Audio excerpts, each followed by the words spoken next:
Pray with me. Loving and gracious God, may the words of my mouth and the meditations of all our hearts be acceptable in your sight, our Creator and Redeemer. Amen.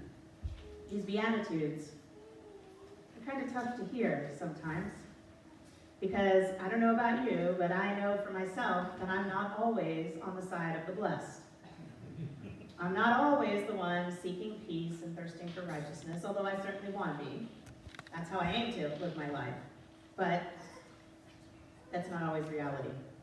And I think that was probably the same for the crowds who were hearing this sermon in Jesus' day. He went up on a mountain. Maybe he was trying to escape the crowds, but his disciples came to him, and all these followers. So many people who were on the margins, discounted, deemed unimportant by society. They came, sat around him, and he delivered a sermon, a teaching that was truly revolutionary. The words in this beginning of the Sermon on the Mount predict reversal. They predict the healing of the whole world. His words reached out to people who are poor, who are hungry, who are weeping or hated or reviled for whatever their condition. He reaches out with his words and he promises them blessing, the exact opposite of what they're actually experiencing in the world. Jesus is constantly trying to tell us that the world needs to be turned upside down, that the systems that allow for human suffering, they're not okay.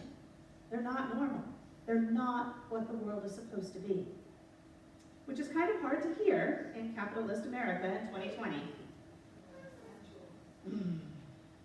It's immoral for people to amass wealth while other people are starving, but we're used to it. We're used to a system that judges success by material gain and by what we possess. We're used to ridiculously wealthy people giving away a bit of money and being praised for that. We're used to a system where there are people who don't have access to health care and they die because of that. We're used to it. A few weeks ago, I began rereading Sister Outsider. It's a collection of essays by Audre Lorde, our queer saint and prophet. The first essay is a sort of travel journal of her trip to Russia, and you can tell that throughout the trip, she's comparing the socialism of the old Soviet Union and American capitalism. And she's really clear that socialism as it's practiced in the USSR back in the 70s is no panacea for anything. But her reflection toward the end of the essay was really interesting to me. She said, I think that in America, there are certain kinds of problems, and in Russia, there are certain kinds of problems. But basically, when you find people who start from a position where human beings are at the core, as opposed to a position where profit is at the core, the solutions are very different. Human beings are at the core, not profit. Can you even imagine such a thing? It's really hard for me to imagine it. I mean, I grew up here. Many of you did as well. She's speaking of the fact that the workers were at the center of the Soviet Union's economic system.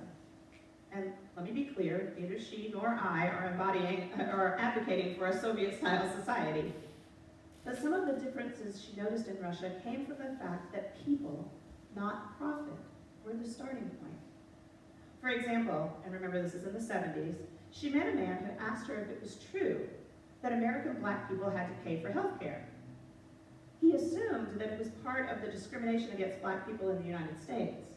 But when Audre Lorde told him that everyone had to pay for health care, he was aghast. And he said, what happens if you don't have the money to pay? And Lorde said, sometimes people die.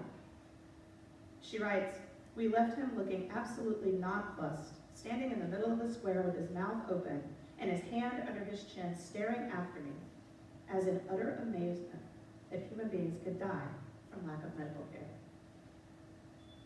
Or here, where she sums up some of her thoughts. She says, bread does cost a few kopecks a loaf, and everybody I saw seemed to have enough of it.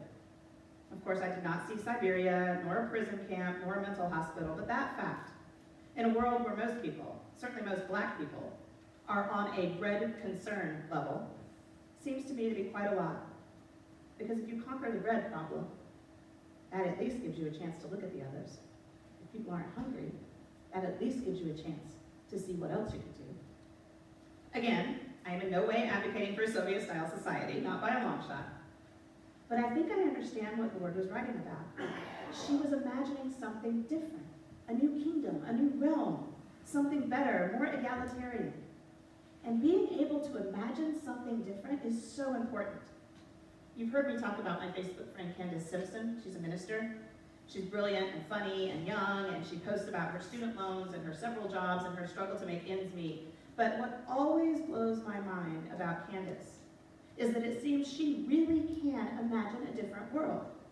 She often talks about what it would be like if we didn't have to work for money. What would it be like if we could just do the things we are called to do without having to rely on systems that make us complicit in systems that are evil just to get paid and be able to survive? What would that be like? She seems to be able to imagine it. She talks about people who are doing the work of ethical, transformative, love-amplifying, justice-oriented, loud and beautiful and compassionate imagination. That's so important. That kind of imagination is the beginning of everything that's good. So when Jesus starts talking about a world turned upside down, he is igniting that imagination in the people. He's saying, I'm so sorry. We should not have to live like this. Let's imagine a better way. He's sharing so freely of himself and imagining a world where so much healing isn't necessary. He's imagining a world where the systems actually support us rather than breaking us down and pitting us against each other. In this world, which I can sometimes imagine on my better days, people would live into their best selves. We would share, we would care for each other. And that's what we are made for as human beings. We are made for community and care. We are not made for competition and scarcity. I came across someone's Black History Month post about Eartha Kitt the other day.